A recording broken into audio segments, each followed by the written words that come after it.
ഈ കളിയും തമാശയൊക്കെ പറയുന്നതിനിടയ്ക്ക് അല്ല, എനിക്ക് ഒരു കൺഫ്യൂഷൻ ഉണ്ട്. ഈ ഇന്റർവ്യൂ കണ്ടു കഴിയുമ്പോ പ്രേക്ഷകര് പറയും, നീ പാടണ്ട, പാട്ട് കേട്ടാൽ മാത്രം മതി, അതാണ് നിനക്ക് നല്ലത്. അത് പറയട്ടെ. അയ്യോ, എന്റെ ഒരു മോഹം കൊണ്ട് പാടി പോണതാണ്. എന്റെ വേറെ കാര്യങ്ങളൊന്നും മാർക്കിടൊന്നും ആരും ചെയ്യരുത്, എന്നോട് ദേഷ്യപ്പെടരുത്.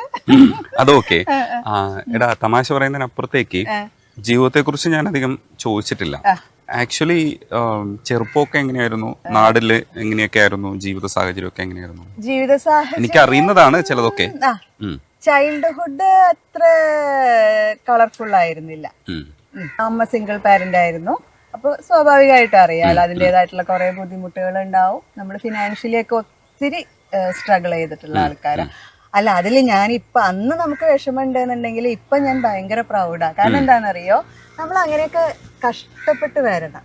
കഷ്ടപ്പെട്ട് ലാസ്റ്റ് നമുക്കൊരു അതിൻ്റെ ഒരു കഴിഞ്ഞിട്ടൊരു സ്റ്റേജിലെത്തില്ലേ, അപ്പോഴാണ് ഈ വന്ന വഴികൾ മറക്കാതിരിക്കുക എന്ന് പറഞ്ഞൊരു സംഭവമുണ്ട് അല്ലേ.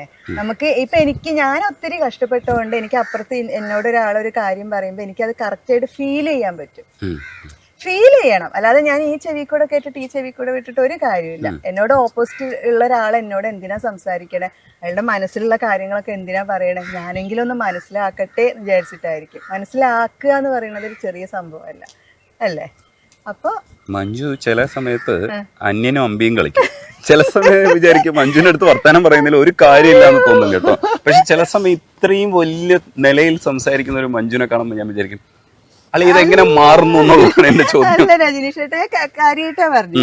ശരിക്കും പറയല്, നമ്മളിപ്പോ എനിക്ക് പറയണതിൽ നാണക്കേടൊന്നുമില്ല. നല്ലൊരു ഡ്രസ്സിന് വരെ കൊതിച്ചൊരു കാലം ഉണ്ടായിട്ടുണ്ട്. ശരിയാണ്. ഞാൻ എൻ്റെ ഫ്രണ്ട്, എൻ്റെ ഒരു ബെസ്റ്റ് ഫ്രണ്ട്, ഞാൻ ഒരു 2-3 ദിവസം മുന്നേ അവളോട് സംസാരിച്ചപ്പോഴും കൂടി അവൾ പറഞ്ഞു, നിന്റെ ഡ്രസ്സ് വരെ എനിക്ക് ഇപ്പോഴും ഓർമ്മയുണ്ട്. കാരണം 2 ഡ്രസ്സൊക്കെ ഉണ്ടാവുള്ളൂ, അതിങ്ങനെ സേഫ്റ്റി പിന്നൊക്കെ വെച്ച് അഡ്ജസ്റ്റ് ചെയ്ത് ഒന്നും മാറും. അതെ, അങ്ങനെ ഒരു അഡ്ജസ്റ്റ്മെന്റിലാണ് ഞാൻ പോയിരുന്നത്. കാരണം ഒരു യൂണിഫോമിന്റെ ഒരു സംഭവം സ്കൂളിൽ നടക്കുന്ന സമയത്ത് അതൊരു ഡിസിഷനിൽ എത്താതിരുന്ന സമയത്ത് എനിക്ക് ഓർമ്മയുണ്ട്, കുറച്ചു കാലം ഞങ്ങൾ കളർ ഡ്രസ്സുകൾ ഇട്ടിട്ടാണ് പോയിരുന്നത്.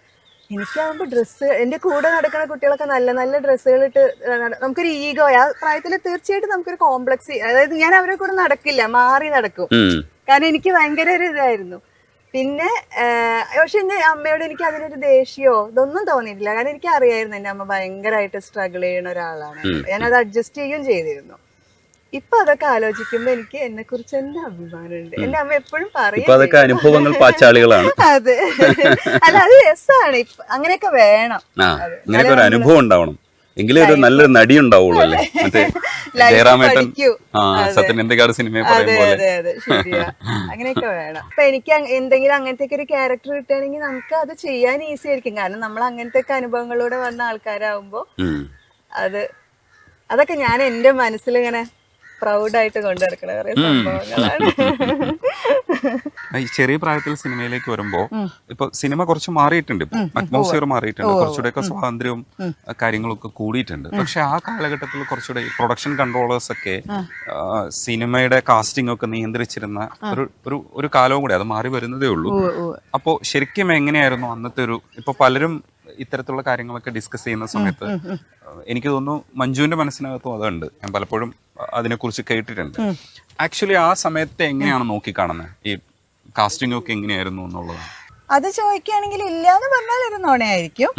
ഒരാണും പെണ്ണും എവിടെയൊക്കെ ഉണ്ടോ, ഏതൊക്കെ ജോലി സ്ഥലങ്ങളുണ്ടോ അവിടെ എല്ലാം അത് ഉണ്ടാവും. പിന്നെ നമ്മൾ ഈ ഫിലിം ഫീൽഡ് ആകുമ്പോൾ ആർട്ടിസ്റ്റുകൾ എല്ലാവരും ഉൾപ്പെടുന്ന ഒരു സംഗതി ആയതുകൊണ്ട് അവരുടെ കാര്യങ്ങൾ അറിയാൻ നമുക്കൊന്നും കൂടി ഒരു ക്യൂരിയോസിറ്റി കൂടും. ഇവിടെ എന്ന് പറഞ്ഞാൽ നമ്മളോട് അങ്ങനെ ആവശ്യപ്പെടുന്നു. പിന്നെ എനിക്കുണ്ടായ അനുഭവം ശരിയാണ്, തീർച്ചയായിട്ടും ഉണ്ടായിട്ടുണ്ട്. നമ്മൾ നമ്മളുടെ അഭിപ്രായം പറയണു, അതവിടെ തീരണു. ഒരു നോ എന്നാണെങ്കിൽ നോ എന്ന് പറയണു, അതവിടെ തീരണു എന്നല്ലാതെ എൻ്റെ കരിയറിന് ഇപ്പോൾ ഓരോ പെൺകുട്ടികൾ കരിയറിന്, അതായത് അവർ മെന്റലി ഒക്കെ ഭയങ്കര സ്ട്രഗിൾ അനുഭവിച്ച കുറേ കേസുകൾ ഇപ്പോൾ നമ്മൾ കേട്ടിരുന്നല്ലോ. ആ രീതിയിൽ നമ്മളെ കരിയർ തകർക്കുന്ന രീതിയിൽ അല്ലെങ്കിൽ മെന്റൽ സ്ട്രഗിൾ, ഒരു ഭയങ്കര പെയിൻ അനുഭവിക്കുന്ന രീതിയിലേക്കൊന്നും എനിക്ക് അങ്ങനത്തെ അനുഭവങ്ങൾ ഉണ്ടായിട്ടില്ല. അപ്രോച്ച് ഉണ്ടായിട്ടുണ്ട്, നമ്മളെ കാര്യം പറയണു, അത് അവിടെ തീരുന്നു. വളരെ ഫെയർ ആയിട്ട് അത്രേ ഉള്ളൂ, അങ്ങനെ ഡീൽ ചെയ്യാൻ പറ്റി.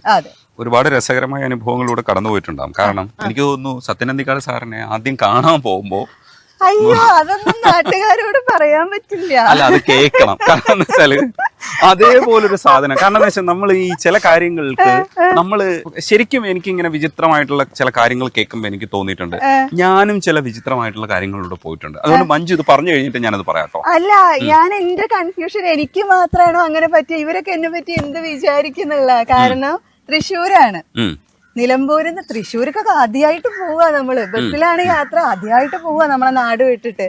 അപ്പൊ ബസ്സിൽ പോണ സമയത്ത് നല്ല മഴ എന്ന് പറഞ്ഞാൽ പുറത്ത് നമുക്ക് നോക്കാൻ കൂടി പറ്റില്ല, അത്ര മഴ. അപ്പൊ ഞാനും അമ്മയും കൂടി ഇങ്ങനെ ഈ ബസ്സിന്റെ ഷട്ടർ ഉണ്ടല്ലോ ഇങ്ങനെ നോക്കുക, പൊന്തിച്ചിട്ട് എത്തിയോ ഏതോ ഒരു തിരക്കുള്ള ടൗൺ എത്തണോ, അവിടെ ചാടി ഇറങ്ങി തൃശ്ശൂരാന്ന് പറഞ്ഞിട്ട് നോക്കുമ്പോ കുന്നംകുളം. അയ്യോ, ഇറങ്ങി കഴിഞ്ഞ് ഞങ്ങളിങ്ങനെ ബസ് വെയിറ്റിംഗ് ഷെഡിൽ നിൽക്കും. അയ്യോ, ഇത് തൃശ്ശൂരല്ല, കുന്നംകുളം. ഇങ്ങനത്തെ അബദ്ധമൊക്കെ ആർക്കെങ്കിലും പറ്റും? എന്റെ ദൈവമേ, സാറിനോട് പറയാൻ കൂടി നമുക്ക് ചമ്മൽ. ഇത്ര ബുദ്ധിയില്ലാത്ത സാറിനോട് പറഞ്ഞു. പോയേ അവിടുന്ന് കുന്നംകുളം ഇറങ്ങി വീണ്ടും ബസ്സിന് കയറി. എന്നിട്ട് സാറിനെ പോയി കണ്ടു. അതൊന്നും അത് വെറുതെ തുടക്കം മാത്രം. അത് കഴിഞ്ഞിട്ട് എന്തൊക്കെ അബദ്ധങ്ങൾ പറ്റിയിരിക്കണ ഈശ്വരാ. ഈ തൊടണ മണ്ടത്തരങ്ങള് എന്ന് പറയില്ലേ. എന്റെ അമ്മ എന്നെ പോലെ തന്നെ ഒരു പൊട്ടിയായിരുന്നു കേട്ടോ. അമ്മ പൊട്ടിയല്ല, ഇത് ശരിക്കും പൊട്ടിയാണോ? അല്ല, പൊട്ടിയുടെ മോളാണല്ലോ. അല്ല, ഞാൻ ഇപ്പോഴും പാവക്കാളിയാക്കൂട്ടോ. അമ്മ ഒരു ദിവസം പാപ്പിയപ്പച്ച ചെയ്യണ സമയത്ത് ധർമ്മചേട്ടനൊക്കെ ഹോട്ടലിൽ ഇരിക്കുക, നമ്മള് ഷൂട്ടിന് പോവാൻ വേണ്ടി റെഡി ആയിട്ട്.